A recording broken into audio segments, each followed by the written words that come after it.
There we go. All right, good afternoon, everybody, and welcome to the Regional Planning Technical Working Group's TWIG meeting for October 12th, 2021.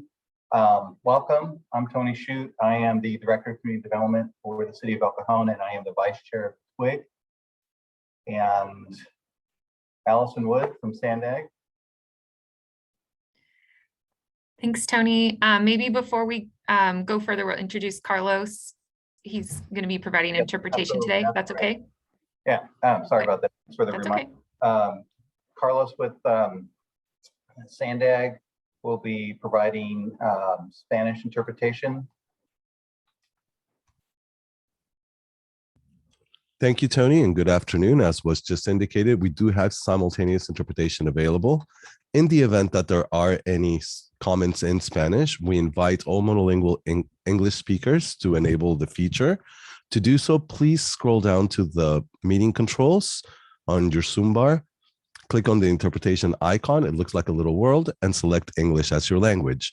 If you are joining through the Zoom mobile app on a cell phone, tablet, or other mobile device, first press the ellipsis, the three dots, then interpretation, and then choose your language. Finally, click on mute original audio to not hear the original Spanish low in the background. I will now repeat these instructions in Spanish. Buenas tardes, está ofreciendo servicio de interpretación simultánea. Para hacer uso del mismo, por favor desplácese a la parte inferior de la pantalla de Zoom, donde aparecen sus controles, haga clic en el icono de interpretación, parece un globo terráqueo, y seleccione Spanish o español. Si está utilizando la aplicación móvil de Zoom en celular, tableta, etc., presione primero los puntos suspensivos, luego interpretación y luego el idioma.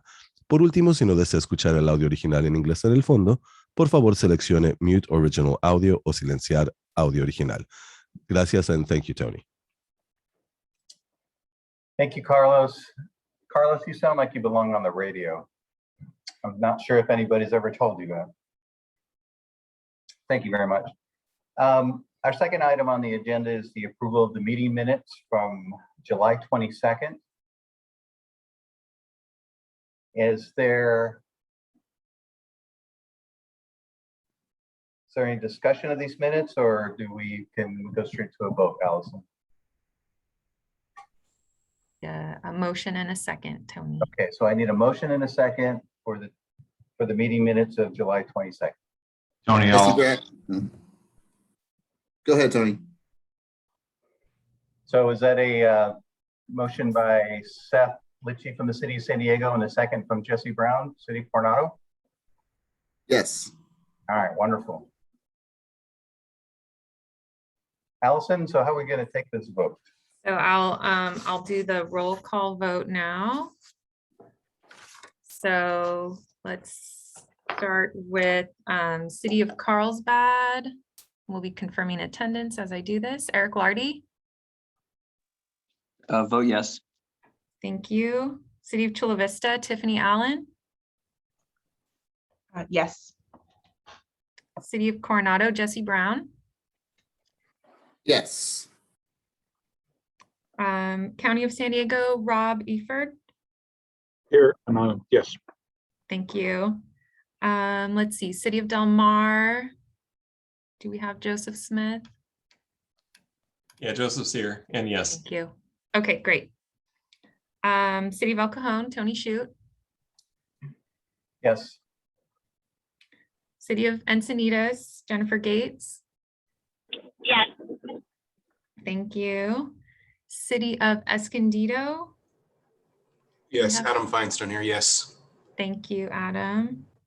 Okay, City of Imperial Beach, Megan Openshaw. Yes. Thank you.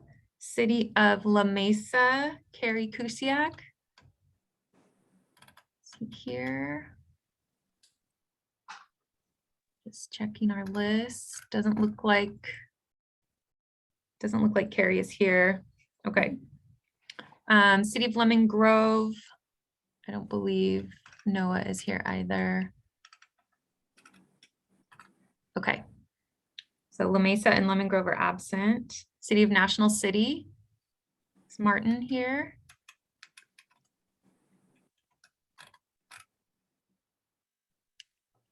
Okay, City of National City is absent. City of Oceanside, Jeff Hunt or Russ? Yes. This is Jeff is Jeff, here. and the vote is yes. Great, thank you. City of Poway, Dave DeVries, Yes. thank you. City of San Diego, Seth Lichny, Yes. thank you. City of San Marcos. San Marcos here.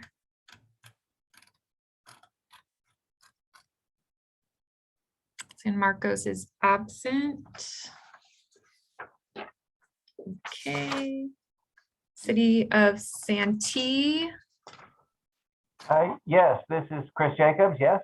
thank you. Thanks, Chris. City of Solana Beach, Joseph Lim. Joseph Lim is here and I'll abstain.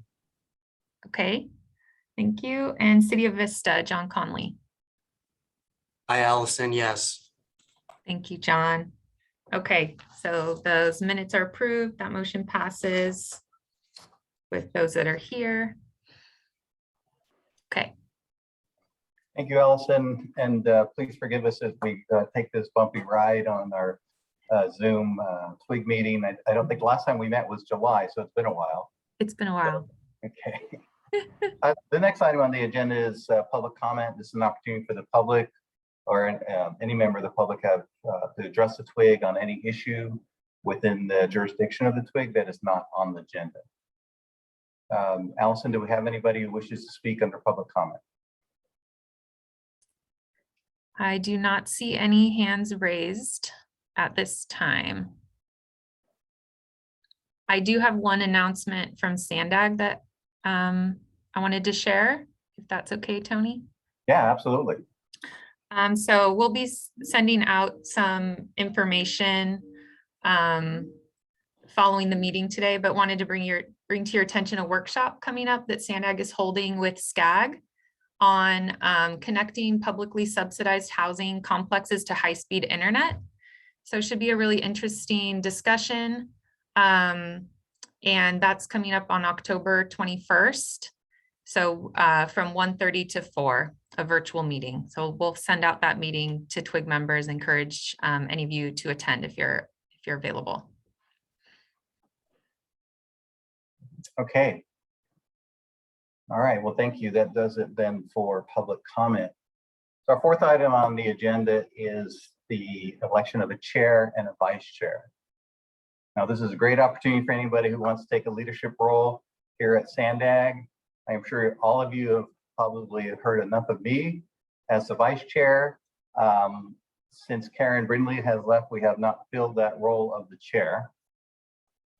So this is a time when folks can nominate themselves, nominate somebody else. So nominations and self-nominations are perfectly okay. So let me open it up. Who wants to take this exciting role of chair at the Twig?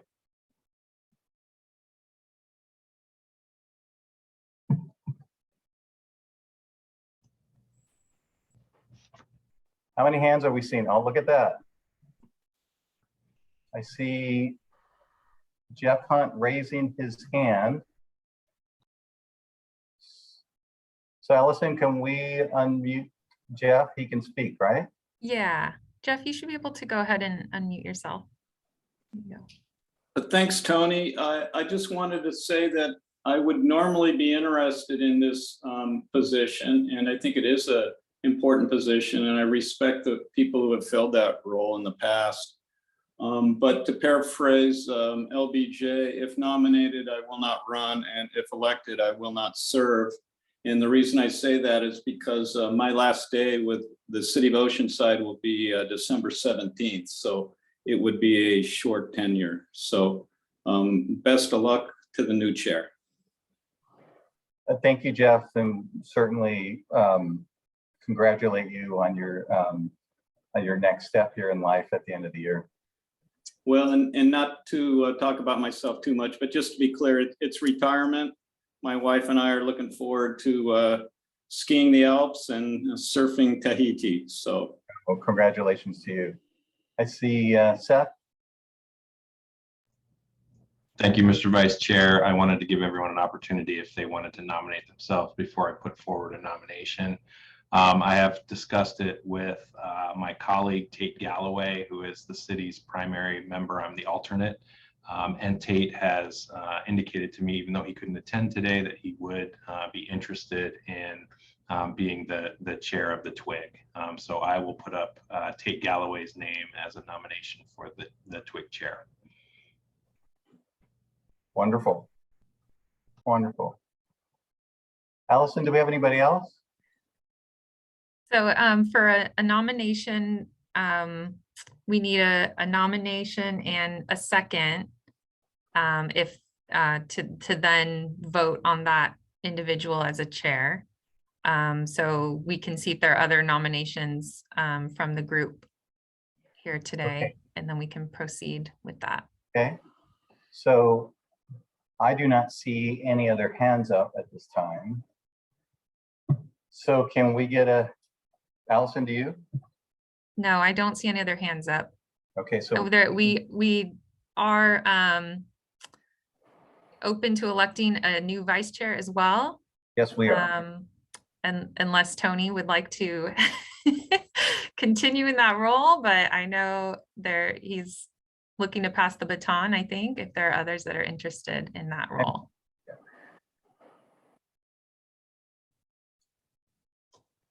I see John Connolly with his hand.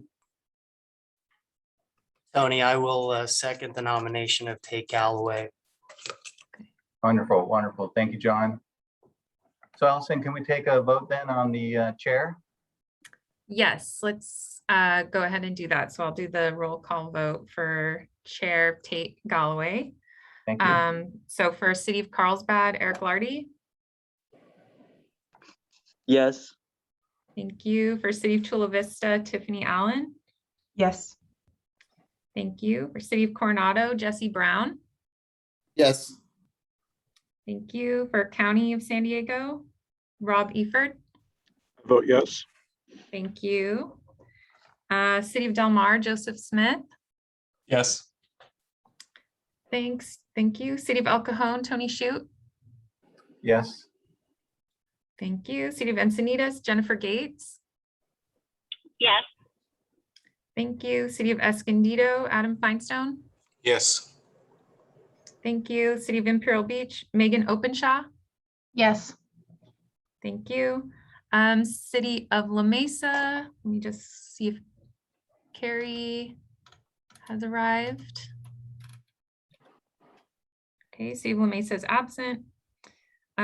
City of Lemon Grove is absent. City of National City is absent. City of Oceanside, Jeff Hunt. Yes. Thank you. City of Poway, Dave DeVries. Yes. Thank you. City of San Diego, Seth Lichny. Yes. Thank you. Let's see, City of San Marcos. Confirm they're still absent. Okay. City of San Marcos is absent. City of Santee, Chris Jacobs. Yes. Thank you. City of Solana Beach, Joseph Lim. Solana Beach, yes. Thank you. And City of Vista, John Conley. Yes. Thank you. So that motion passes. So we can't congratulate Tate in person today, but he will be the TWIG chair. Thank you, Allison, and thank you, Tate. Do appreciate you willing to serve as chair on the TWIG. I guess the last call to see if anybody wishes to serve as a vice chair of the TWIG.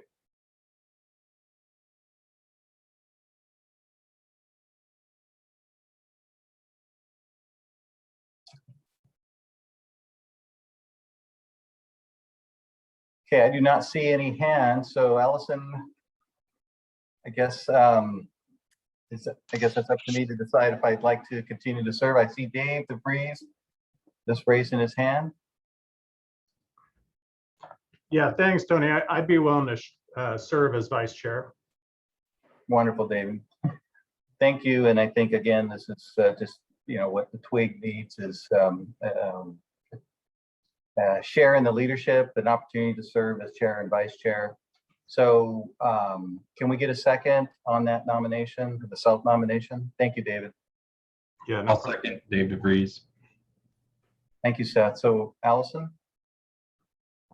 Okay, one more time with the roll call vote.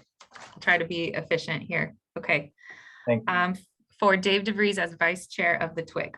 Okay, City of Carlsbad, Eric Lardy. Yes. City of Chula Vista, Tiffany Allen. Yes. City of Coronado, Jesse Brown. Yes. County of San Diego, Rob Eford. Yes. City of Del Mar, Joseph Smith. Yes. City of El Cajon, Tony Shute. Yes. City of Encinitas, Jennifer Gates. Yes. City of Escondido, Adam Feinstone. Yes. City of Imperial Beach, Megan Openshaw. Yes.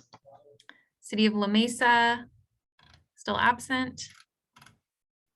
City of Lemon Grove is absent. City of National City is absent. City of Oceanside, Jeff Hunt. Yes.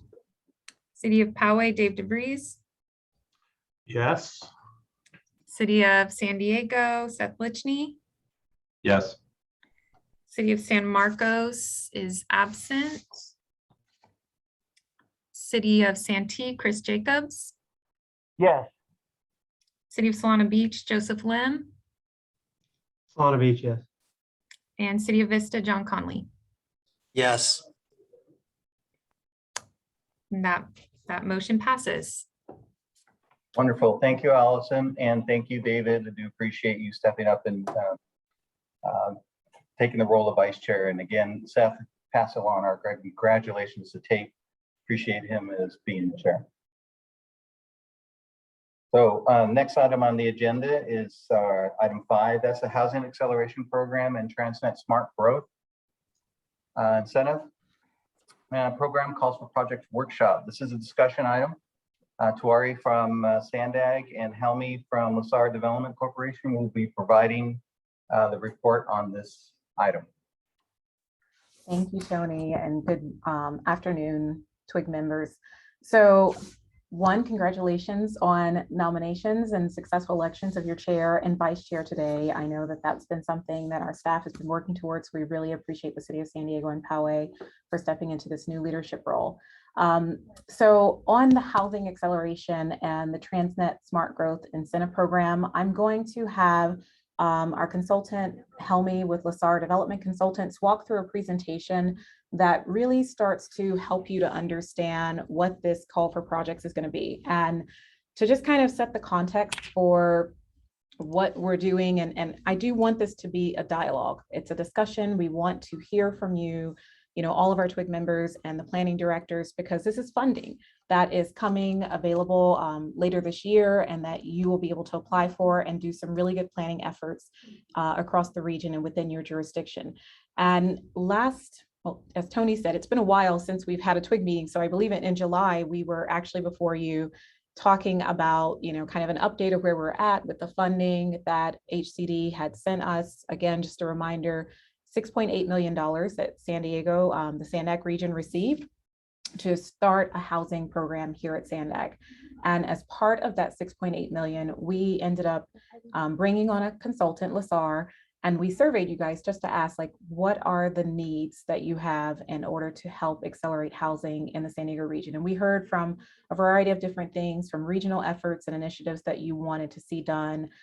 We also asked if we were to put some of that money and sub-allocate it to you directly, how you might want to see some of that funds come forward. And so what we heard was, please try and make it as simple as possible so that you can be eligible to get the funds, implement the funds. There are timelines associated with it that Helmi will talk about that we have to comply with for the state. But when we were talking internally, we said, instead of just only putting this money out there for the housing program, let's also as a region match what we're doing in terms of the state funds and also put some of our local funds behind it. And so that's why our discussion and what you saw in the staff report is both for housing acceleration as well as for smart growth. And so we're putting some of our smart growth incentive program funding out there to match the housing program. And really the purpose behind that is so that we can start focusing on accelerating housing, but doing it in smart growth areas, looking at some of the mobility hubs that are proposed in the 2021 plan. We've heard from some of you that you would like to start planning, looking ahead and implementing some of these, areas, doing some smart growth planning and mobility hubs. And you just need some of the funding to be able to help you start doing that. And so that's why we brought forward the smart growth program to couple it with our housing funding. And we're going to talk through the application and some of the different criteria and elements that are required within it. And we want to hear from you, what you think, anything that concerns, any concerns that may come up. And we hope that you're really just excited about the opportunity for funding for us to really bring smart growth, housing, transportation, and land use together. So with that, I will turn it over to Helmi. And again, as I said, we do want this to be a discussion. So feel free, raise your hand, interrupt us as we're going through the presentation if you have questions or things that you want us to dive a little bit deeper into. We are going to do a few Mentimeter questions throughout, but that doesn't mean that that's the only way you can give us feedback and engage with us. We really want to make sure that you understand what's coming up because it is going to be coming up fairly quickly, and we want to make sure that you're prepared for it. So Helmi, I'll turn it over to you.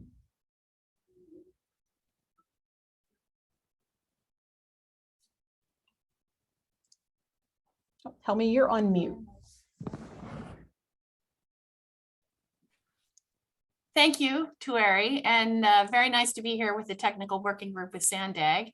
My name is Helmi Hisarick. I'm a senior principal with LaSar Development Consultants, and our firm is a boutique firm, consulting firm that specializes in advising on housing and particularly affordable housing in the state of California. We work primarily with governments, but from time to time, we also work with other folks that are other stakeholders that are working in the housing space. So as Tueri mentioned, we really do want this to be a dialogue. I think that the purpose of today is to help inform us your perspective on what is going to work best within the San Diego region, and we're going to share with you some ideas that we have for the funding that Sandag is putting forward. Let's go to the next slide. So the meeting today, the first thing we're going to do is introduce the funding opportunities, and it'll be preceded by a little bit of information about the housing needs in San Diego. We'll talk about the funding opportunities, talk about the proposed scoring methodology, and that's where we're going to be seeking your input, is on getting some feedback on the scoring. And we'll also have a Q&A. Please feel free during the conversation today to either ask questions or put questions in the chat, and we will try to make this more of a dialogue than a presentation. Let's go to the next slide. Okay, so up and down the state of California, people are coming to the realization that the housing crisis that we're all talking about, is an issue that really needs to be addressed regionally, not just at the city level. And Sandag is taking a leadership role in solving the affordability crisis for the San Diego region.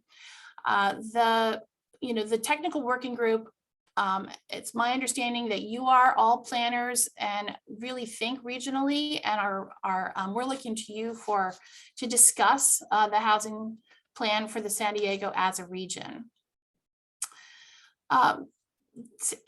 San Diego is going to be providing funds, as Tueri mentioned, for both housing acceleration and smart growth. And so we're going to talk a little bit about the different grants that are being made available, what the purpose is, and how the housing acceleration funds and the smart growth funds work together, but also are slightly distinct. Let's go to the next slide. So The Housing Acceleration Grant, both grants that are going to be made available are $3 million. And the Housing Acceleration Planning Grant is coming out of funding from the Housing and Community Development Department at the state of California. And it's called REAP, or Regional Early Action Planning Grant. So it really is to try to look regionally and take early action to plan for housing. The minimum award under REAP is $125,000 and the maximum award is $500,000. And as we go into the conversation about it, you'll see that the $125,000 is very easy to achieve. And we wanted to make sure that any jurisdiction that has an interest in accessing the minimum amount could do it with kind of the least amount of effort. We are looking awarding points for any matching funds that local jurisdictions bring into the grant application, but they're not required. And the types of things that we're going to be looking for in the planning grant work are efforts that are going to lead to accelerating housing, like changing the accessory dwelling unit ordinance, sort of modifying what the state has put in place, enacting density bonus ordinances, and even augmenting staff that's working specifically on housing. So there really needs to be a very specific nexus to housing acceleration for any of the activities that are funded by the Housing Acceleration Planning Grant. The Smart Growth Incentive Planning Grant is a grant that I think is more similar to what you've had in the past. It's more targeted towards smart growth. Very similarly, it has a maximum award of $500,000 and a match isn't required, but it is welcome and will be considered in scoring for the competitive or larger grants. The types of activities that you can do under the Smart Growth Grant are overlay zones, specific plans, things that relate specifically to smart growth planning. And what we're hoping to see is that these two planning grants work together. That would be the ideal, is that you're looking at both smart growth and housing acceleration concurrently. We have a shorter timeline for implementation on the Housing Acceleration Planning Grant. So those grants have to be expended by June of 2023. And there'll be 36 months for the Smart Growth grants. So you could consider doing things that maybe extend the timeline out if you have the grants that kind of work together. Let's go to the next slide. So why housing acceleration and smart growth? As part of the regional plan, there's some big goals, and the RHNA numbers for the San Diego County region indicate that San Diego needs to has a housing need of about 171,685 new housing units by 2029. And looking simultaneously while developing the housing and while developing transit is to drop CO2 emissions by 20% by 2035. So these are sort of the high level goals, is how do we increase the housing supply while at the same time dropping the GHG emissions. The focus, I think, for Sandag has been on the transit implementation and the transit strategy. And now what we're starting to bring in is the housing strategy. Let's go to the next slide.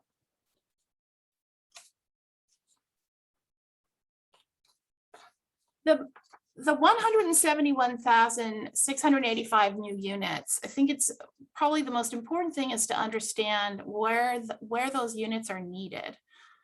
So this chart shows you the breakdown of the RHNA by income level. And I'll just mention that the very low income, so the very low income category is typically considered 60% of AMI, or a household. In the case of San Diego County, a household of 4 earning about $60,000 a year.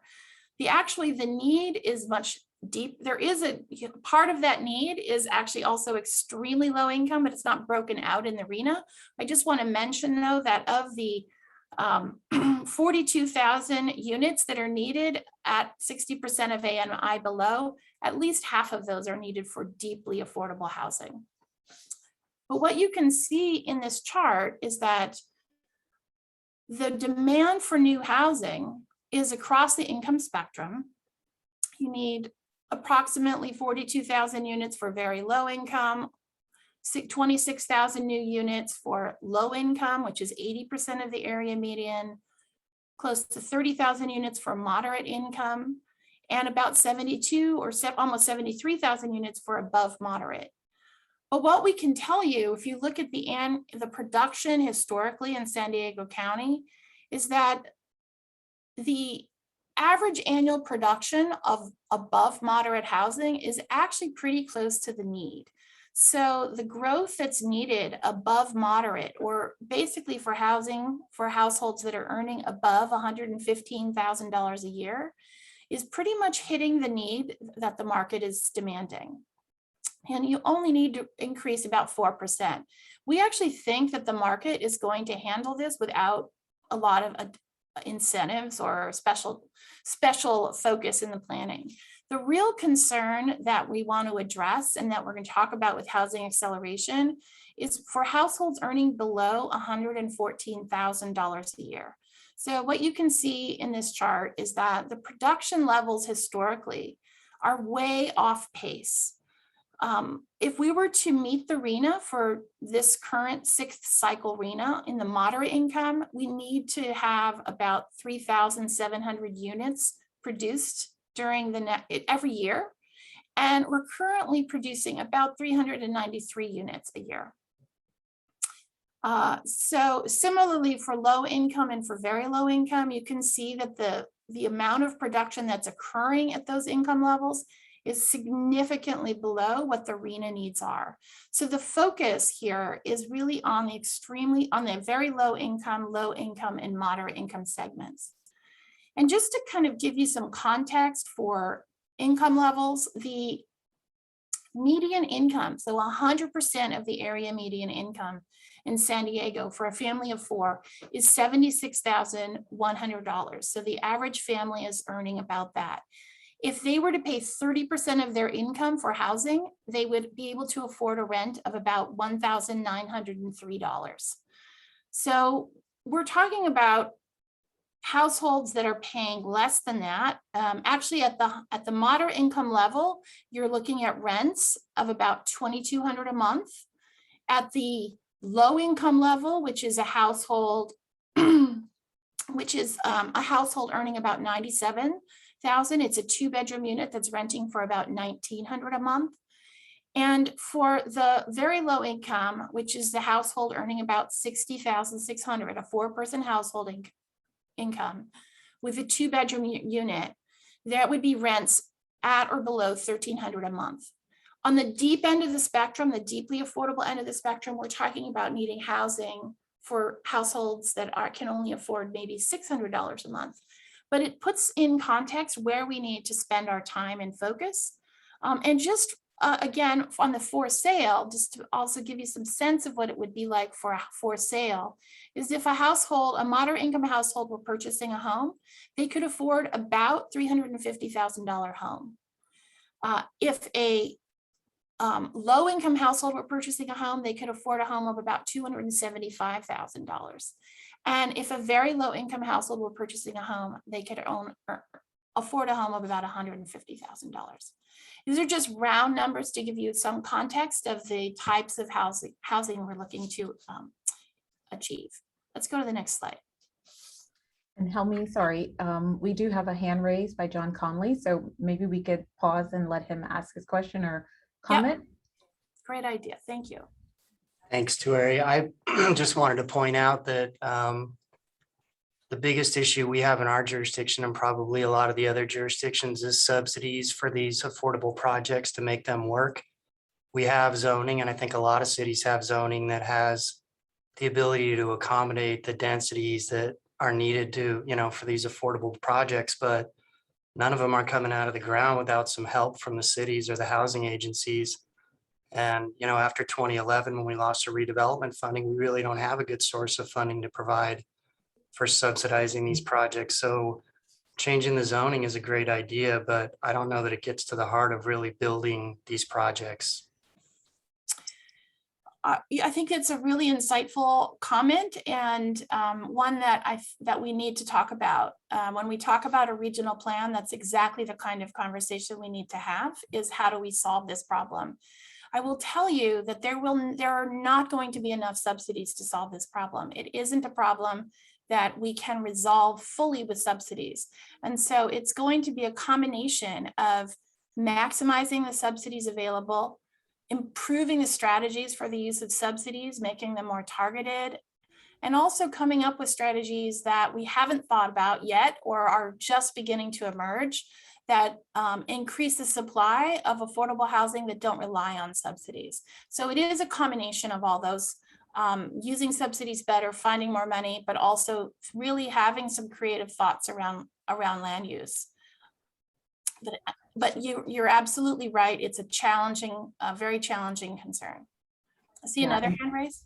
I do. And help me just to elaborate on that. I think, you know, just for the twigs information, we definitely hear that. And that was something I think that a lot of people mentioned during the survey that we did over the summer about some of the challenges towards accelerating housing. And it's a conversation that we're talking with the state about, and that the state is very well aware. That's one of the #1 issues that most jurisdictions say is the challenge with building more affordable housing.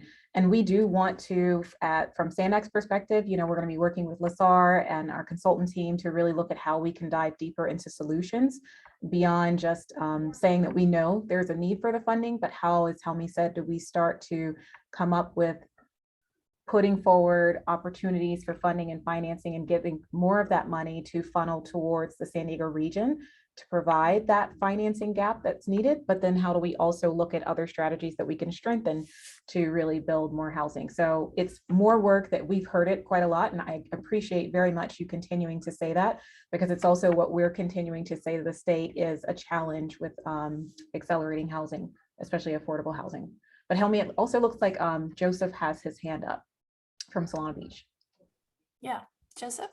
Great, thank you so much. I just wanted to reiterate what John Connolly was saying from that, you know, we have projects that are approved and ready that could be built fairly quickly for both low income and very low income housing projects, but they can't make it pencil. So it's on the construction side that we're having challenges with. I've seen it in other jurisdictions where we've tried to plan and put more density in, and all that does is increase the land value, and construction costs continue to go up. And there's just that gap financing for these projects just aren't available any longer. So I know I've talked to many people, SANDAG, HCD on this several times, and there just hasn't been a solution. So I think that I'm glad to hear that you guys are continuing that discussion. Thank you. Yeah, thank you. Davia. Thank you. And thank you very much for the presentation today. We don't want to stop it too much because I know there's lots of opportunities packed in here for us to benefit from. But I did want to also mention, Tueri, you noted that you're having dialogue with the state, which is, I think, critical in the larger conversation. One component that we're also seeing come to the fore as a major barrier is the state's orientation towards funding projects in high resource areas. I do understand the philosophy behind that and the desire to create greater equitability in society. And of course, our city's on board with that, but I think we're seeing some real tensions between theory and practice here. And we've actually seen a few folks walk away from or get close to walking away from that may be the end game. Some pretty long-term, already well-baked, partially funded affordable housing projects in those areas because they know they won't be competitive when it comes to getting the larger state and federal dollars. So I'd ask you to throw that into your conversation with the state, and appreciate the opportunity to weigh in. Yeah, thank you, Davia, for those comments. Helmi, I think actually in some of the slides, you talked specifically a little bit about some of that. So yeah, let's keep going. Well, hopefully we'll have time to dig in deeper.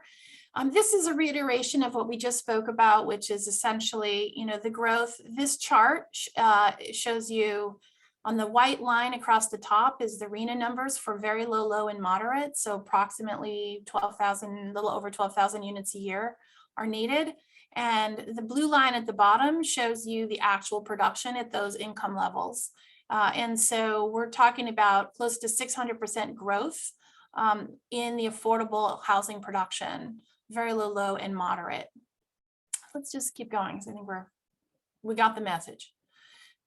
So we are in the process of creating a regional housing plan with Sandag, and we're building it on what we call the 5 Ps housing framework. And I just want to touch on this briefly so you kind of understand the different types of things we think about within the affordable housing world. So on the housing acceleration, we really are focusing on producing housing. So producing is one of the key components of housing acceleration.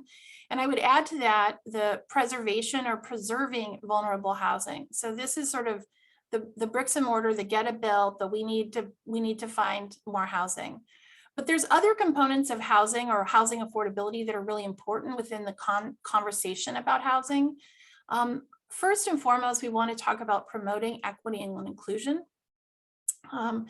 We know that Sandag is in the process of adopting an equity plan and has made a commitment to equity through the regional plan. But equity in housing is very important. Housing has been a place of discrimination and segregation for years. And the goal in the affordable housing world is to try to address some of those concerns. Many of you have worked on housing elements and know that affirmatively furthering fair housing is now a component of the housing element. And that is really intended to create a very proactive response to addressing fair housing. Prevention of displacement. Very commonly when public investment goes into transit and other major public investments like parks, open space, transit, any kind of amenity that is a public amenity, that often actually creates the unintended effect of creating gentrification or driving up rents. And so what we want to do is focus a lot on prevention of displacement so that folks that are living in housing that they can afford do not get displaced from that housing.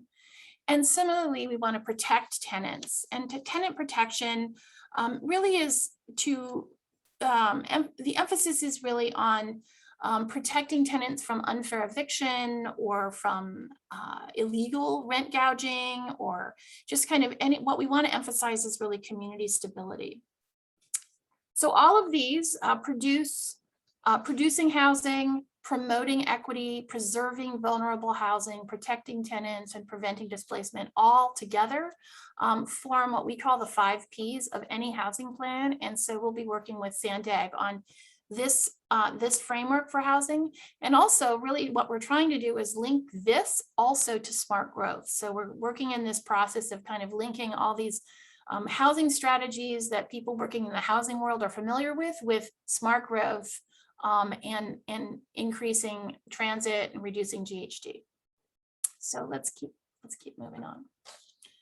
Okay, so we're going to shift back a little bit to the funding opportunities. And as we mentioned, there's 2 planning grants that are going to be made available.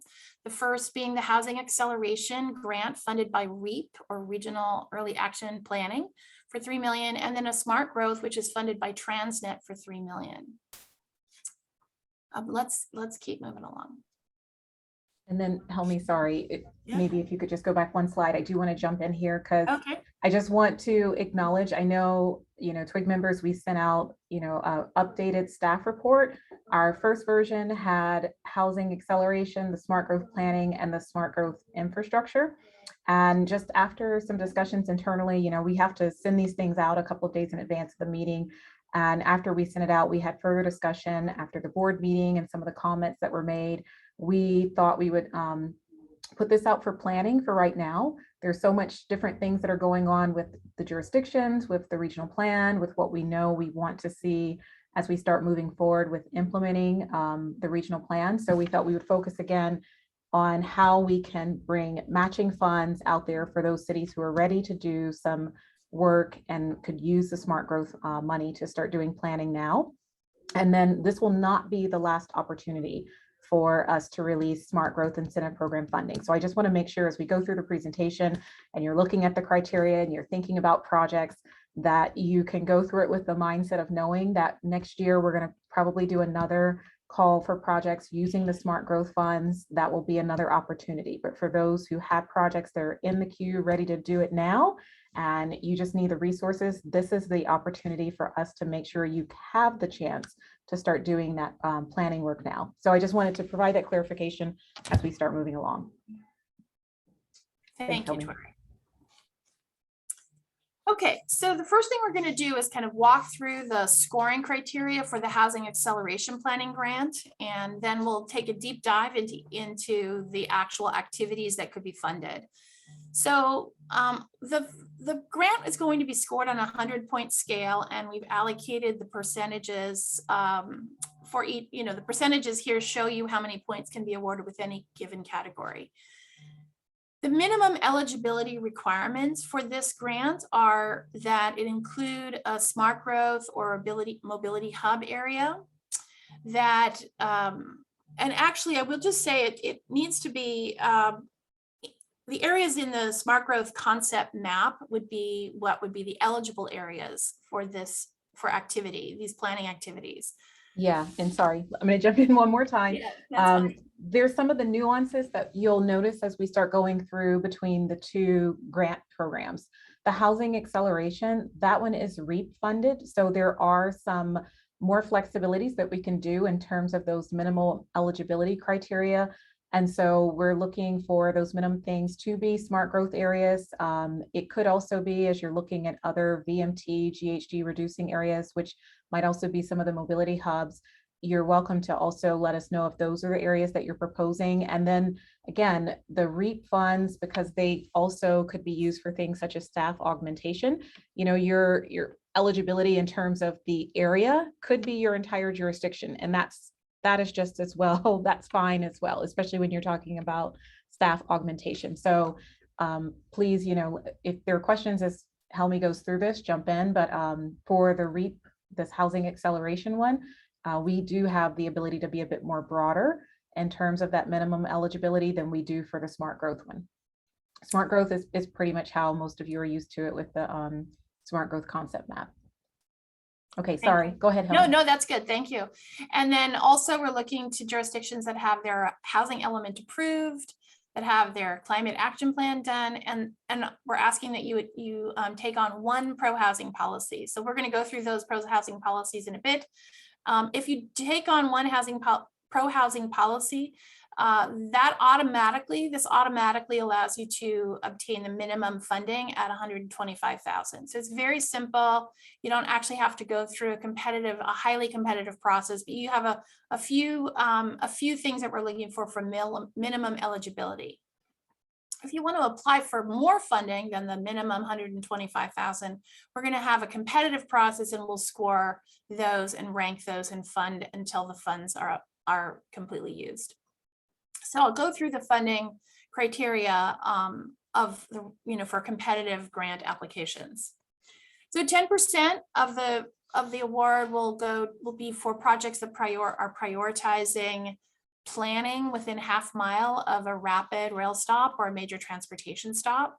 Again, we're trying to link the housing acceleration strategy to the transit strategy where possible.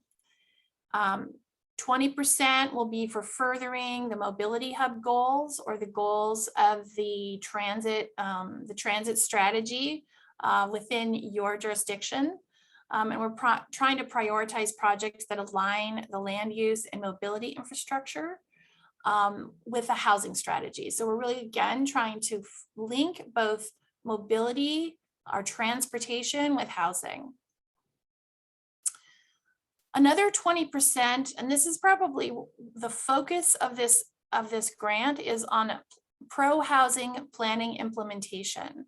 So we are going to be prioritizing projects that achieve one or more pro-housing policy goals. And to the extent you can do more than one, you will achieve a higher score. We are prioritizing housing equity, and we're going to talk a little bit about what housing equity looks like later in the presentation. But the idea here is to focus on greater equity in the housing field or housing arena. 10% of the fund, or 10% of the award score of the points, will be for partnerships. And what we're thinking about here with respect to partnerships is that There's a lot of different pro-housing activities that the state is calling for jurisdictions to plan for. And we think there's an opportunity here for local jurisdictions to partner up. So one jurisdiction, for example, may take on accessory dwelling unit strategies, working on accessory dwelling unit. Another jurisdiction may take on density bonus.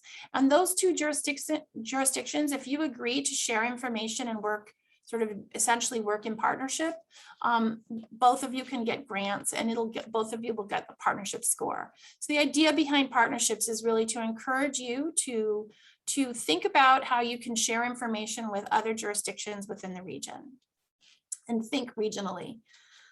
10% of the scoring will be based on sustainability or projects that further the sustainability goals, particularly reducing greenhouse gas emissions.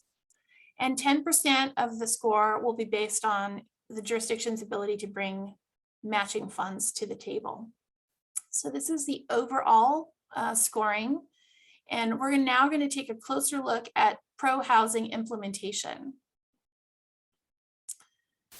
So pro-housing is something that is coming out of HCD at the state, and it really falls into sort of four categories of the types of activities. And so this really comes directly from the REAP funding strategies being promoted by the Housing and Community Development Department of the state.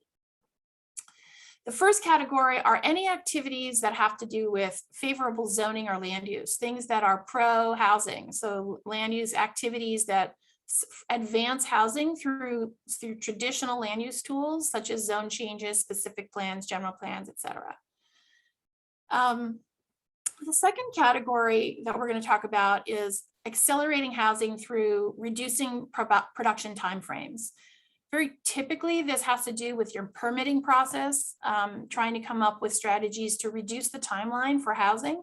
This doesn't just have to be for affordable housing. This is for housing across the income spectrum or without regard to income. I will say that you could also adopt pro-housing strategies to reduce the time frame for affordable housing, which is a great thing to do to prioritize the affordable projects. But the idea here is looking for ways to make the decisions for developers quicker and easier. The third category of activities that we're looking for jurisdictions to do to promote housing is to reduce construction and development costs. So this could be coming up with very standardized building plans or reducing permit costs, anything that goes directly to the bottom line to reduce the cost of development to the developer. And again, this goes to the earlier conversation, which was about how do we reduce the cost of housing. That is one of the biggest impediments to achieving affordability. And local jurisdictions can play a role, and regional jurisdictions can play a role in reducing the cost of development. And then finally, the last category is providing financial subsidies, coming up with strategies to increase the amount of subsidies available to provide housing. So now we're going to spend a little time talking about each of these, what they actually look like. And then we're going to get your input through a poll. I can go through this now. I just wonder, are we going to test the Mentimeter, or somebody want to explain how we're going to do Mentimeter? Yeah, why don't we do that? Nikki, if you want to pull up the poll first. This group should mostly be familiar with doing it, but. Sure. Did we want to do the polling first, or did you want to go through each of these, do the slide and then the poll? I think we'll do the slide and then the poll. So I can talk through the slide first, and then I guess we'll jump over to Mentimeter. Yeah, and just for everyone's knowledge, Sam already put the Mentimeter link and the code in the chat. So if you do want to at least pull up the Mentimeter while Helmi's talking through, feel free to do so. So what we're going to do is I'm going to explain the types of things we have been thinking about with respect to each of these categories and how they're scored. And what we're asking you to do is to tell us which of these make sense for your jurisdiction. So in the scoring, we're awarding 10 points to what I would call major changes, or things that are really quite significant for a jurisdiction to undertake. So under the category 1 of favorable zoning and land use, we're talking about, for 10 points, things like developing a plan for the jurisdiction to implement more than 150% of the RENA. Permitting missing middle uses, and that might look like permitting duplexes, triplexes, and townhomes or fourplexes in a single family zone. Allowing residential development in commercial zones if it already doesn't exist, if that's not already there, and completely eliminating parking requirements for residential development that's near transit. For 5 points, we have somewhat less aggressive, sort of minor modifications that we would be really interested in jurisdictions looking at implementing. So, for example, developing a plan to implement 125% of the RENA, or going beyond the state requirements for accessory dwelling units, sort of allowing larger ADUs or more ADUs on a site, establishing a density bonus for multifamily development that's greater than what is required by the state, establishing workforce housing opportunity zones or creating a housing sustainability district, modifying development standards to promote density, and reducing, maybe not eliminating, but reducing the parking requirements. So these are the types of activities that we're looking for. And what we want to do is really ask for your feedback. And we're going to ask for 2 things. Through the Mentimeter poll, we're asking you which of the activities that are listed here, putting aside the point scoring for the moment, just which of these activities resonate with you or would seem appropriate for your jurisdiction. And we're asking you to identify 2 activities that your jurisdiction might consider. The other thing we ask is if you see something missing or you think there's a project that would be a land use or a zoning project that you think we should have on this list that's not here, please chat to us what you think what it might be. Let's go ahead and do the poll for this.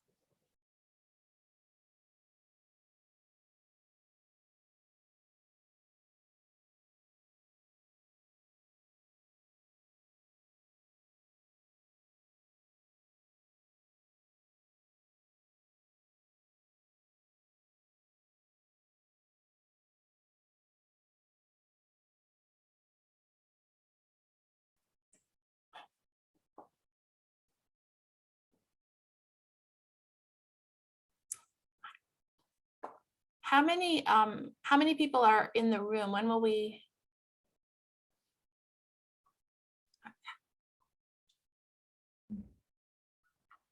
This is very helpful. Yeah, we can just give it maybe a couple more seconds and then move on. I do also, Helmi, just want to be cognizant of our time. I know that our chair needs to leave at 2:30, so we might have to have Tony interrupt for this meeting to appoint someone just to continue the meeting for us, or, but I just want to be mindful that we want to try and get through everything. There's a lot to talk about. So I know we've been interrupting you constantly. It's not your fault. And yes, David, I see that you asked if we can send out the results to the group. I'm sure we can work on doing that. And is there any, as well as the PowerPoint? I don't see any comments of things that are missing, but please feel free to add those if you are not seeing something that you think your jurisdiction would want to take on that's not listed. So it looks like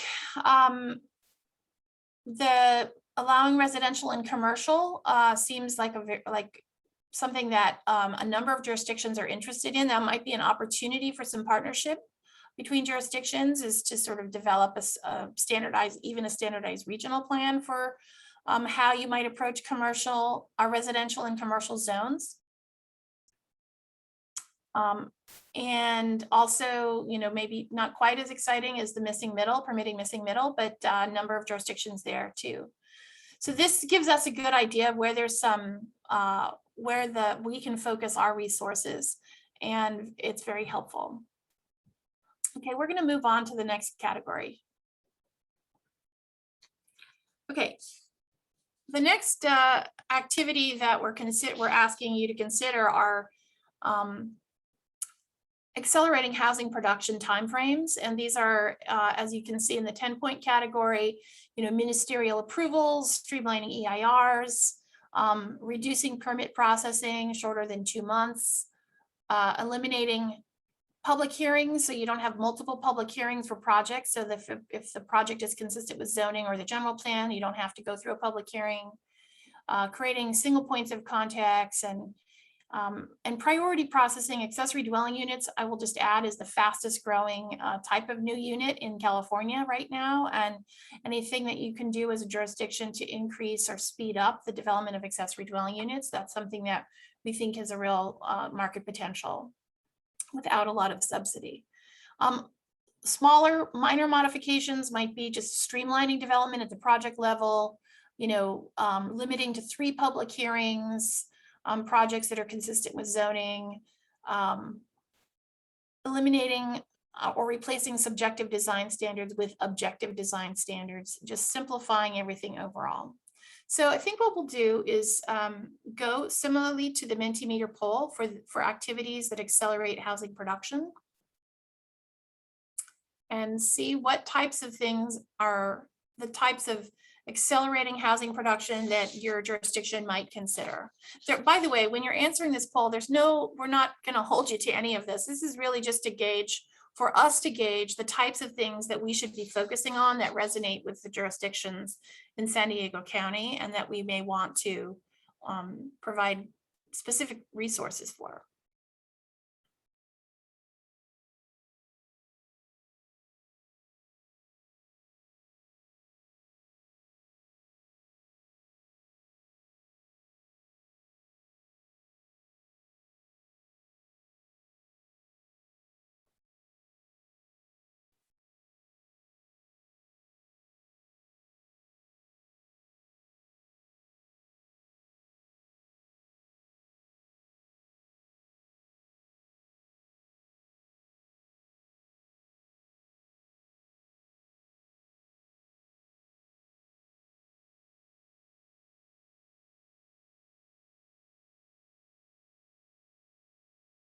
So this is interesting. It seems like there's quite a lot of interest in streamlining or doing program level EIRs so that you can eliminate the CEQA bottlenecks that happen on new development. And so that seems to be an area of interest in streamlining. Also, the objective design standards seems also to be very active. And that's actually something that there's quite a lot of technical assistance at coming from the state. So I think we might want to take a look at objective design standards for residential projects. This is great. Are there anything that we are missing on this list that you think we should be doing in any jurisdiction to speed up the timeframes for implementing housing? We have Joseph with his hand raised. If you want to unmute, chime in. Yeah, thanks. I'm just looking here. Our jurisdiction's entirely in the coastal zone, and with all these housing bills, nobody's taken the step forward to try to streamline the coastal process. I recognize that there's not a public hearing requirement, but these, either still require LCP amendments or are still subject to coastal appeal, that type of stuff. So I think that this list looks great for areas outside the coastal zone, but I still see that there's that ongoing conflict. Yeah, that's a great comment. I think we should add that. I think the coastal zone probably affects several jurisdictions and definitely has an impact on housing. In fact, I think it would be of interest statewide if we could figure out some strategies to improve housing supply, particularly affordable housing supply near the coast or in coastal zones.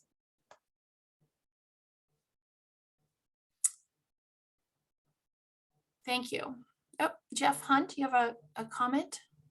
Yes, I'd like to echo the last comment about working with the Coastal Commission to have more support for housing in our coastal zone. It seems to be a low priority or even a disincentive to them. Along with that, I think we should work with them to further the goals that were discussed earlier in your presentation about putting density near our transit areas, smart growth development, et cetera. Again, Oceanside has not a large coastal zone, but our experience with the Coastal Commission staff is they're not aligned with the more cutting edge recent state directives on smart growth, TOD, affordable housing, et cetera.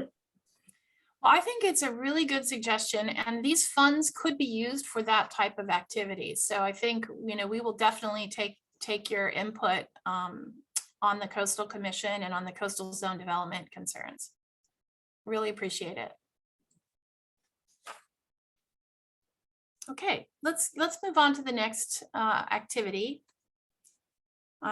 We only have 10 minutes left, but I think we might be able to get through most of this within the next 10 minutes. So the next activity is a group of activities related to reducing construction and development costs. So, the larger or major activities would be reducing or waiving development impact fees for housing, and that might be tied to impact fees associated to affordable housing in particular, or overall housing supply. That's something to be considered. Adopting universal design, which is similar to what came up in the last group for streamlining. Coming up with pre-approved prototypes for missing middle, for example. And then in addition, for sort of smaller fixes might be measuring, adopting a measure to reduce costs for transportation related infrastructure that encourage active transit. So this type of thing we were thinking, some of the things we've chatted about are things like creating bike storage strategies that could tie into an accessory dwelling unit development. As people start using their garages, for example, for housing, you're going to need to come up with some strategies to reduce, to make up for lost space. So perhaps, and potentially encourage active transportation. So thinking about how your transportation aligns with your development, and then having the public sector step in and pick up some of those costs so they don't have to be borne by the development itself. Reducing impact fees for housing, coming up with fee deferrals, particularly housing for folks with special needs, and promoting housing types that reduce costs, whether or not it's modular housing or other types of housing that might be less expensive to deliver. So we have a list of activities. Let's go ahead and do the poll for these activities as well. And let us know if there's anything in particular that your jurisdiction would be interested in that seems like it resonates.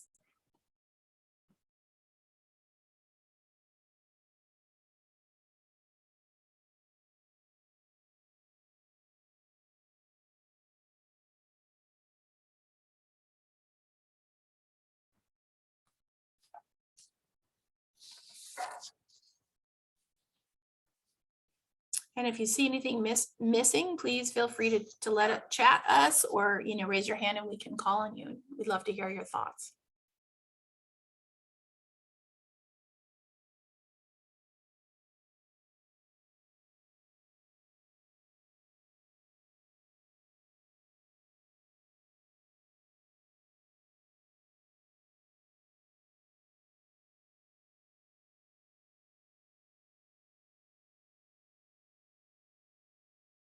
Tony, do you want to speak now? Yes, just quickly. I do need to leave. I do need to go to a city council meeting. So if we could just hand over the rest of the meeting to our newly elected vice chair, Dave DeVries. Great. Thank you. Thank you so much, Tony, and thank you for your leadership and serving for this time. Thank you. And Helmi, just while people are doing the Mentimeter, I know we're getting closer to the end of the presentation. I just want to make sure that it's pretty clear to everyone, the questions and the polling that we're doing, it's informational for us as staff and our consultant to help us in developing the housing program. But these are criteria that are part of what is going to be the housing acceleration grant application. So I just want to make sure, I know we're kind of moving along and going through, that we're not losing sight of the fact that these things that you're giving us input are going to really help you when you do see the application to know exactly how you might start to check the boxes and find the applicability to your region or your jurisdiction. But Helma, you can go on to the next slide now. Yeah, and I also, yeah, thank you, Tori. And I just also wanted to mention that in the application, we're asking you to do 2 out of any of these categories. You don't have to cut across multiple categories. You could pick things within one category. You can cut across and do something out of every category. These are really to stimulate your thinking about how to accelerate housing for your region and what is appropriate for your region. But these are ideas we wanted to make sure that we were kind of in alignment. We wanted to understand where the emphasis, we can be placing emphasis on the things that are most resonant for you. Let's go to the next slide. The last piece is the important, the ever important funding component, how to increase the housing or funds available for housing. And if you want funds to identify, come up with strategies to increase funding, we are very supportive of that.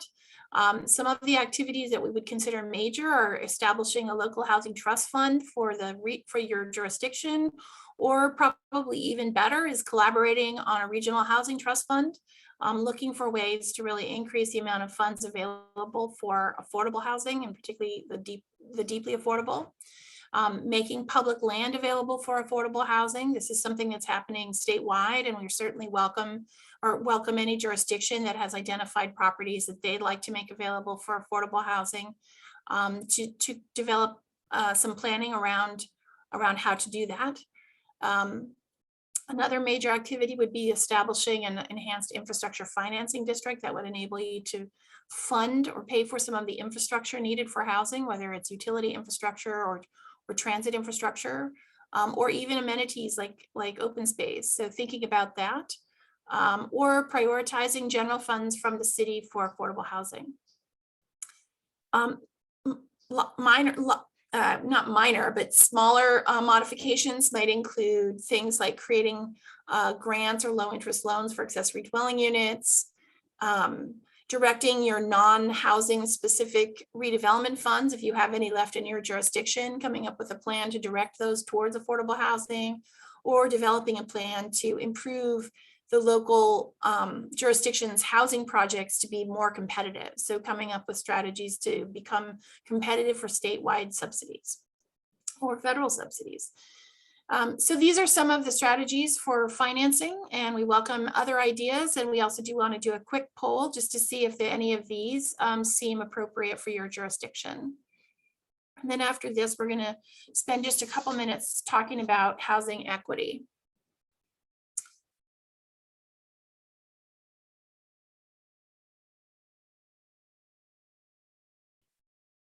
Pretty evenly spread out on this one.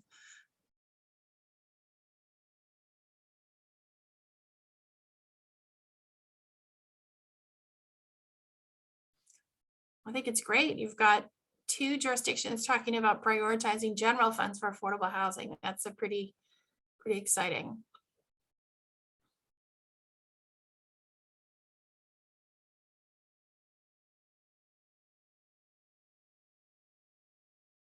Just give this another couple of seconds and then we'll move on.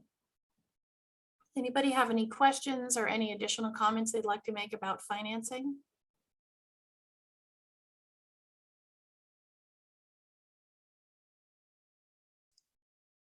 I'd love to know if, just based on what people are hearing, those jurisdictions who think they might be interested in actually applying for the housing acceleration. I mean, you don't have to be totally committed now, but I'd love to know if there's any of them out there who are thinking, yeah, this is definitely something we're going to look forward to applying for.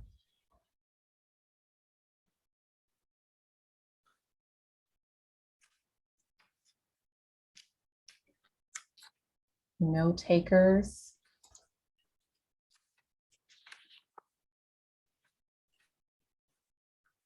Okay, well, I really do hope that you guys, as we start to go through this, that you'll think about it. I know it's a lot of information to digest in just this one meeting.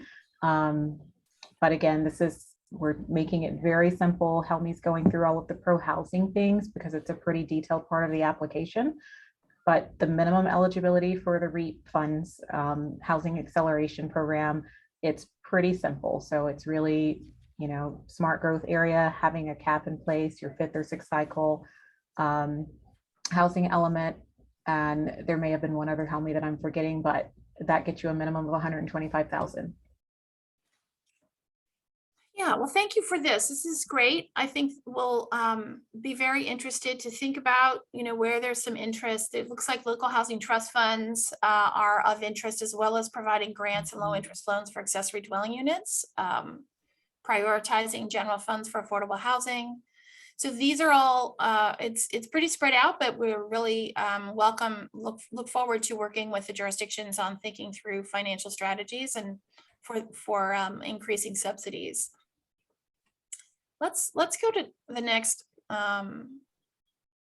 Yeah, thank you. So we want to spend a little bit of time also talking about housing equity. 20%, if you remember, 20% or 20 points out of the 100 points are going to be awarded for projects that are really focused on achieving equity or housing equity. And the housing equity is kind of broken down into 3 different types of projects. Citywide activities, so some of the things that would that would create greater equity across all projects within the city.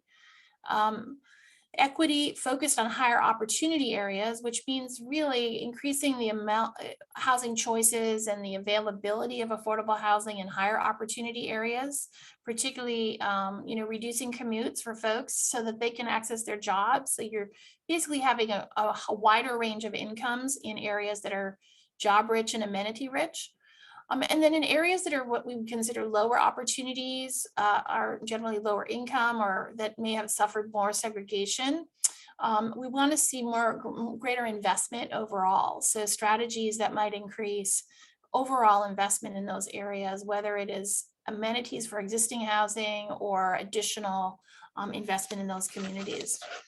So let's go. We're going to talk a little bit about I should just pause here for a moment because it's come up a few times, is to just recognize that Sandag took a very big step in creating a commitment to equity with their equity statement that was adopted by the board. I believe it was earlier this year. Yeah, February 12th. Yeah, and so, you know, we've been really thinking about equity with respect to the housing strategy. And that's why we have assigned it a 20% or 20 points. And because we think it is an important part of both the overall housing acceleration discussion, as well as in alignment with Sandag's regional plan and vision for equity. Yeah, and we have a hand raised from Rob here with the County of San Diego, so maybe we can let him chime in with his question. Yeah, great, thank you. Sure, thanks Tueri, thanks Helmi. Quick question, will it be considered at all if a jurisdiction has an adopted environmental justice element? Does that weigh into the scoring in any way? We can certainly take that into consideration, and you know, we do understand the unique that there are a lot of jurisdictions with those EJ elements in place, and so we haven't finalized exactly all of this criteria, so we can certainly look into that. Yeah, that'd be great. I mean, any of them that have obviously would have done a lot of this work as we relate to citywide, you know, or for us unincorporated higher opportunity areas as far as the definition of even those EJ communities within our jurisdiction. So that may be a helpful guideline for you. Perfect. Yeah, that's helpful. Thank you. Were there other questions related to the equity criteria? Okay, Helmi, I think we'd had a poll, but I'm going to suggest that we move on, maybe skip that one, and just if we can briefly go to the Smart Growth Incentive Program and just highlight a couple of the slides. We have one more presentation after here, and I want to be respectful of everyone's time and make sure that we can leave a few minutes for Eva, who's waiting to do a quick update on her work. So maybe Nikki, if you could advance to the next slide. We'll probably skip the Mentimeter poll if we had one. Yeah, actually skip this slide. We'll keep going on. and we'll spend a little bit of time. So this is, we're not going to go into quite the same level of discussion around the smart growth because you've seen this before. We've structured the application in a very similar way around smart growth. And the minimum eligibility is including smart growth areas, having a climate action plan. And then similarly, you know, we're scoring relationship to transit, furthering the mobility hub goals, smart growth planning implementation and prioritizing projects that achieve smart growth planning goals. Yeah, and sorry, Helmi, do you mind if I jump in here again? No, not at all. Please do. Yeah, so, you know, I know everyone should be pretty familiar. I know you guys have applied in prior call for projects for the Smart Growth Incentive Program funding. And you'll see, as the Helmi has here on the screen, the criteria, some of it is going to be very similar to what you've previously seen before.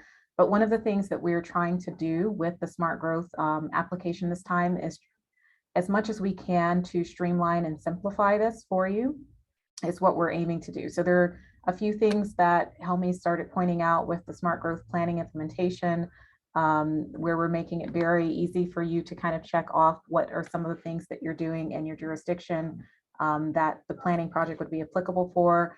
Equity, again, emphasizing that our board adopted a commitment equity statement in February of this year. And so we're integrating equity criteria into looking at all of our grant programs and how we can integrate equity. So that's something that's new that you'll see as part of this application. And, you know, one of the things that has been part of the smart growth is that you've always relied upon the smart growth concept map for identifying those minimum eligible requirements in terms of where the project is located in a smart growth area. And we are looking at how we can start to expand this. You know, we've referenced a lot through our board presentations and different things, employment centers, and how those have been part of the data-driven planning process that we've done for the regional plan. We also know that we're trying to really work towards creating that job housing balance throughout the region.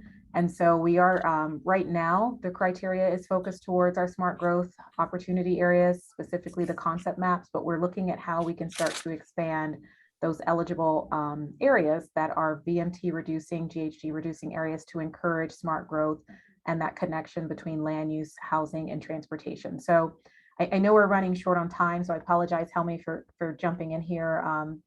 But I just want to just quickly let everyone know that those are some of the things that we're looking to do a little bit different than what we've done in past applications. But we're certainly open to feedback or hearing from you on anything that you see here on the screen that you want to give us some feedback on as we're finalizing and working towards those draft applications. So maybe we can go to the next slide just to quickly go through, and then Helmi. Yeah, I know. Actually, sorry, if you just want to quickly touch on these, and then I think this is our last slide. Yeah, so these are the categories that you're familiar with, you know, in terms of smart growth activities: land use, urban design, mobility, sustainability, and resilience. And I would say that the big idea we want to say is that, you know, we actually contemplated trying to do one grant. We opted not to because we needed to keep the REAP funds and the Transnet funds separate. But we tried to make these two grant applications pretty much mirrors of one another, with minor distinctions between one is more focused on housing acceleration or directly focused on housing acceleration, and the other one is focused more on smart growth activities. There's probably projects that you can do that cut across both, and we welcome that. Is the, you know, thinking how to align these two. And, you know, we've tried to set up the scoring though, so that they're very similar and you can step through both grants in a very systematic way and a very simple approach to scoring. I'm not going to go into the smart growth activities because I think you're all familiar with those already. So let's go to the final slide. I think this last one is really just to again reiterate that we're talking about smart growth equity. And so along the same lines, we'll be looking at specific activities that could be citywide versus nuanced, you know, somewhat different activities that might take place in high opportunity areas versus low opportunity areas. And that is the end of our presentation. And we're open to questions or any other comments. And thank you very much for the opportunity to share this with you. Thank you, Helmi. Yeah, so we certainly welcome any feedback that anyone has, that questions you may have on either of the 2 grant opportunities. Please feel free to, you can put it in the chat here, raise your hand, and Helmi and I would be happy to try and answer any questions.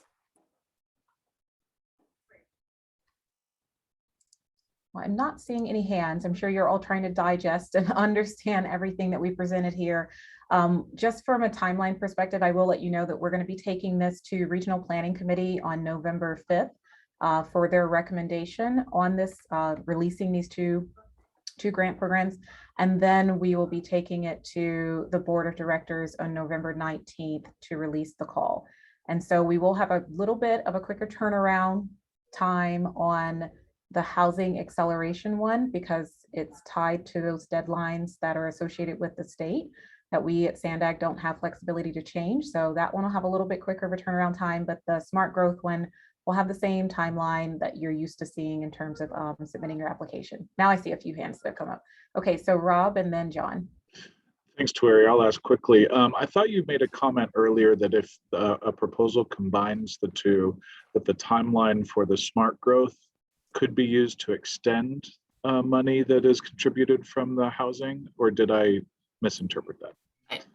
That was my comment, and it was probably, I didn't say it correctly. What the timeline for the REAP funds is that the expenditures have to happen by June of 2023, whereas the timeline for the SANDAG Transnet funds is 36 months after agreement is signed. And so the extension is, if you tackled a strategy that basically is allowed under both grants, you could do a certain portion of it during using the REAP funds, and then maybe continue and do additional portion of it using the Transnet funds. Okay, understood. Thank you. Mm-hmm. Yeah, thanks, Rob. John, you had a question as well? Yeah, thank you, Tueri. If I was just curious if you're going to ask the elected officials with the Regional Planning Committee to weigh in on the same survey questions that you asked us. Yeah, we won't ask them to weigh in on the same survey questions. We will give them a presentation overview, maybe a little bit different than how we've dived into here, but we don't typically do the Mentimeter or polling of the policy advisory committees or the board. Okay, just wanted to make a statement that I thought, I mean, I selected what I thought would be supported here, but I can't speak for the elected officials. I'd be interested to see if they were anywhere close to what we picked. Yeah, and you know, and just, and I know the polling, you know, and I want to make sure that it's clear in terms of those are the pro housing that we receive from HCD, and Helmi, you could probably explain it a lot more eloquently than I can. It's part of what will be in the application. And for what you're picking, or so, you know, checking the box, it's to help you to get up to those 20 points for that category. So we're putting in there all of the things that the state has said are eligible activities for pro housing, but giving you a lot of options to select those different criteria so that we can try and make it a much broader set of options for you to select rather than something very narrow. And certainly, I think if you're doing one thing and you'd like to do others, and you're asking for the money to do the other things that are in that pro housing list, that's again eligible activities that we would love to be able to support you with the funding to do that. So hopefully that answers your question, that the list is not specific to what you must do or do all of them. It's to help kind of identify what you're already doing that's pro housing, giving you a lot of options to choose from that. And then certainly if there are different things among that list that you want to do, but you don't have the funding to, you don't have to check the box because it's not something you're doing, but you could certainly submit the application to, you know, do more work in that area. Yeah, I would just add the state of California has indicated or signaled that they plan to allocate funding, prioritize funding for jurisdictions that have actually achieved a pro housing designation. It's not in effect yet, but it could go into effect in next year or the year after. And so the idea here is to try to encourage jurisdictions in the San Diego region to move towards the pro housing designation. so that you can be more competitive for state funds. So it's sort of anticipating future funding priorities at the state. Yeah, thank you, Helmi, for that clarification. And then the other thing, I'll just, as a heads up, you'll be getting an email from Sam, I think on this at some point, asking about, we'd like to work with HCD to put on a workshop to talk about that pro-housing designation and the expectations for what they're looking for. And we thought we could do that with the TWIG, probably in the December timeframe. So we do want to bring HCD to have that conversation further, as we do know that that's an area that they're looking at more and wanting to get more cities. They offer that as a resource if you individually would like to engage with them. They certainly will give you that technical assistance and talk to you and any other of your staff members who'd like to set up a one-on-one. But to help facilitate that, we're going to put on a workshop where everyone can come together and ask questions too.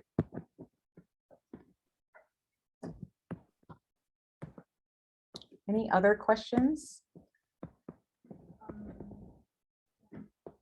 Okay, well, thank you, Helmi, and thank you everyone for listening to our presentation. If a question hits you while you're still in the meeting, feel free to drop it in the chat, and Helmi and I and the team will take a look at it, and we'll make sure that we jot it down so that we're going through the application, and we'll certainly try and follow up and keep all of you apprised of kind of our next steps as we're moving towards Regional Planning Committee. We'll let you know when that's posted and available for you to take a look at, as well as when we start moving towards the board. So I will turn it, Eva, I guess it's going straight to you, or do I turn it back over to our new chair or vice chair for our second? It looks like I passed my training. Oh, I'm sorry, Allison, was I skipping a process? Do we have to open public comments on item 5 first? Yes, let's Okay, check sorry. for public comment. So if any member of the public would like to speak, can raise their hand. I don't see any hands raised at the moment. Okay. No hands raised. So go ahead, Dave. We can move on to item 6 here. Okay, great. Well, thanks to you both for the information and discussion on those two programs. So now I'd like to welcome Eva Sanchez to discuss item 6, regional parking inventory and the behavior survey. Eva? Hi, give me 1 second. Let me open up my PowerPoint.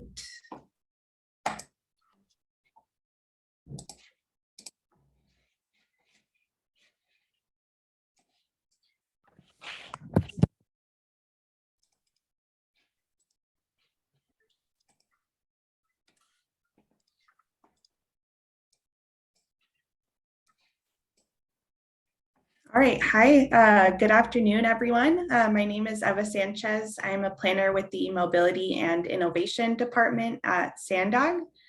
The work that our department does focuses on integrating innovative mobility solutions and policies into the regional planning process, and that includes policies like parking management.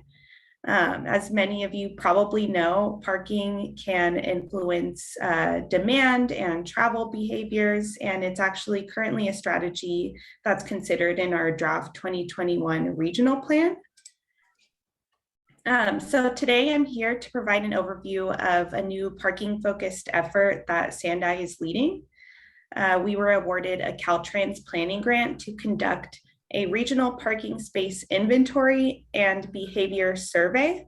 And these are two key data sets that are used in our activity-based model for regional plan development. The last time we conducted this inventory and survey was back in 2010. So it's about time we update this data set in time for our next regional planning cycle. And I know it's crazy to think about the next regional planning cycle since we haven't even adopted our current one, but our modelers are already working hard to get our ABM ready for the next cycle. And then also it's especially important to update this inventory and survey because of all of the new modes of transportation that have emerged over the past 11 years. So it'll be really interesting to see how these new modes impact parking demand. Not only have new modes emerged, but parking policies are evolving too. More cities are adopting reduced parking requirements for new developments or even eliminating parking requirements within transit priority areas. So updating the model with these two data sets will allow us to test these types of policies and accurately measure the impact on factors like GHG, VMT, and mode shift. The current mobility hub network is where things like parking policies, like pricing or reduced parking requirements, usually make the most sense. And this is also where we're envisioning more housing and increased densities near transit and a bunch of other mobility services and a bunch of housing that may not require as much parking in the future because of all of the available mobility services.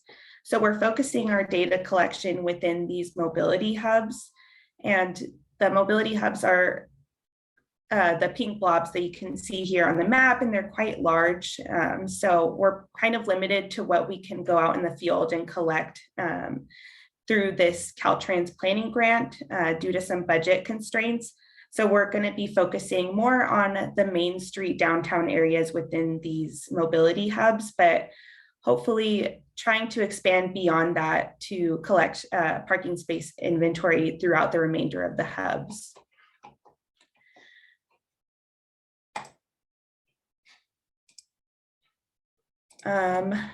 So the purpose of the parking behavior survey is to understand how parking influences travel choices. And this is an essential piece for measuring the impact of different policy levers in the model. The survey will consist of both revealed and stated preference questions, with questions related to factors like the cost of parking, time spent searching for parking, and time spent traveling from parking to a person's final destination. We'll be working with a consultant to develop the survey instrument, identify the locations where we'll be collecting or conducting the surveys. And that will include different types of parking locations like parking lots and garages.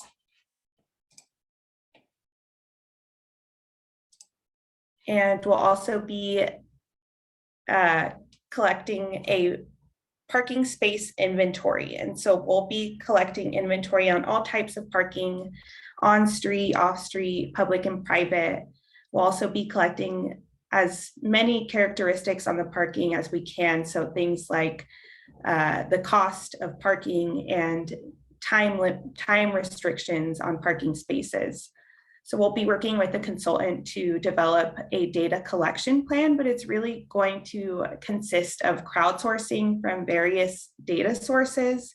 So it'll be a matter of collecting data from different third-party databases like Parkopedia, collecting existing parking data sets from local cities, and even doing some estimations using parking municipal codes or parking requirements in municipal codes, and then going out in the field and collecting data to fill in wherever there's any gaps in the parking inventory.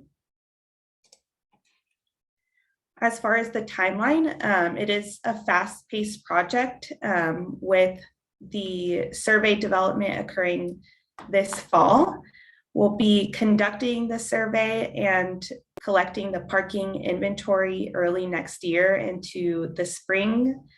And then in the summer of 2022, that's when our modeling team will be integrating this data into the model. And so as part of next steps, I'm really here today to not only introduce you to this project, but I also just wanted to take the time to do a quick inventory and ask if your city has done any recent parking data collection. It doesn't have to be for the whole city. It can be just for a certain area of the city. We're really looking for anything at this point. It can be from a past parking management study, or I know some cities have parking meters where they keep an inventory of where they have metered parking, like the city of San Diego, for example. As I mentioned earlier, this is really going to be a matter of crowdsourcing to collect as much parking space data as we can to try and make this as comprehensive of a database that we can. Because while it's really critical for modeling, we're hoping that it will also be helpful for all of your jurisdictions in the planning work that you all do as well. So I am aware of a few cities that have done recent parking studies. I know the city of San Diego, Carlsbad, Oceanside, La Mesa, National City, Chula Vista. They have done some recent parking management studies where they've collected data, or they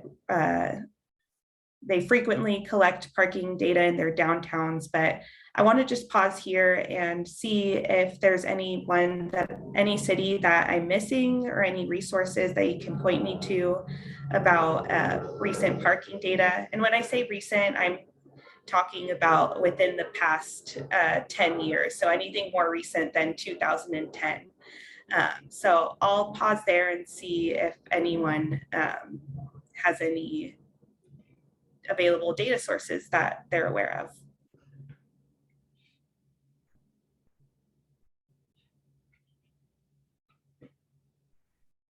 Eva, I did want to make sure you saw Kathy Keehan had a couple good questions in the chat. I know, Kathy, if you want to ask those verbally, or we can take a look at those. Sure. Can you hear me? Hopefully this works. I can hear you. Great. I was just curious if the two questions, if the parking inventory was only going to consider passenger vehicle parking, or if it's also including heavy duty, medium duty truck parking, and if you'll be collecting data on EV charging in those parking spots. We'll definitely be collecting data on EV charging for passenger vehicles, medium and heavy duty. I don't think we have plans to do that, but I think we are at a point where we could consider adding that to the list of our data collection. Yeah, unfortunately, I don't really have any good data sources for that, but I would love to have that data. You might want to consider asking the Port District. I don't think they're on the call today, but they may have some data for around the Port Tidelands on parking. Okay, great. That's helpful.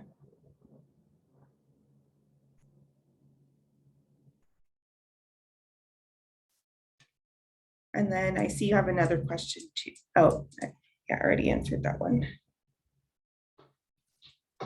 Yeah, were there any other questions about the inventory or the survey? This is Rob from the county. You made a mention about this being integrated into a model. I missed those. Is that the regional model, or which model were you referring to? Yes, the regional activity-based model. So it's too late for this regional planning cycle, obviously, but this will be for the next regional plan. Yeah. Okay, thank you.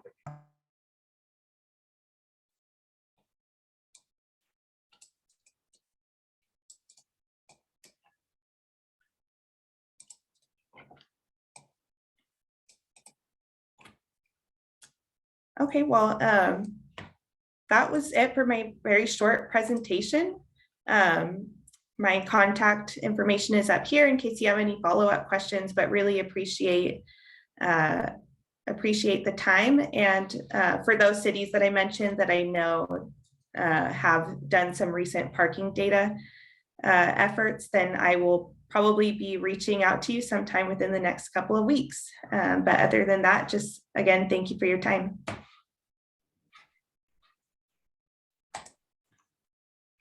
Thanks, Eva. I appreciate the information and discussion.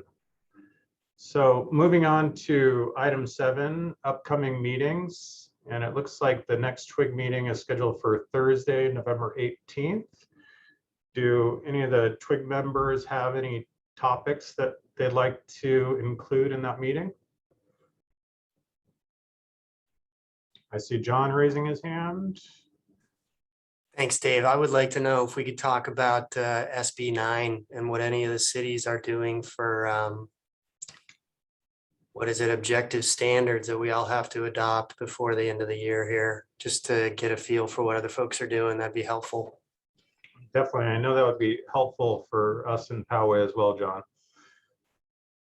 Maybe if that would help other jurisdictions, if you could show some interest in the chat. Okay. I'm seeing some, it looks like Davia is also suggesting SB 10, so we could include that in the discussion as well.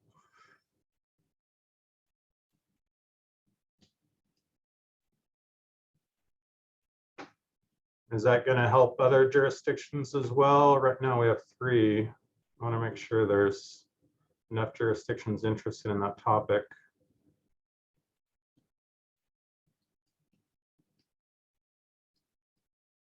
Thanks, Jennifer.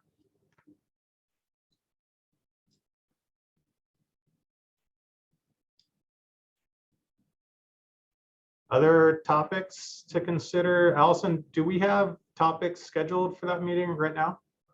So one thing I wanted to talk about with the group for the November meeting was we were going to bring back an item on the grant programs as well to talk about the application process in a little more detail. I think we could probably still cover that with an additional item, Tuari. I think, you know, we can have more than one discussion at that meeting. The other thing I wanted to get some input from the group, you know, we've have the TWIG meeting scheduled for November 18th since our usual time falls on the Veterans Day holiday. We do have an option to have it earlier in the month on the Wednesday, the 10th, if that time would work for the group. Or if we want to stick with the November 18th date, we can stick with that. But I wanted to put that option out there. On our staff side, we feel like the 10th may work a little better for us, but want to make sure that works for the TWIG members. Should they indicate in the chat if that works for them, Allison, or how? Sure, maybe indicate in the chat if Wednesday, November 10th at the normal time of 1:15 would work. Either one way or another. I'll follow up with an email to gauge some preference on that as well.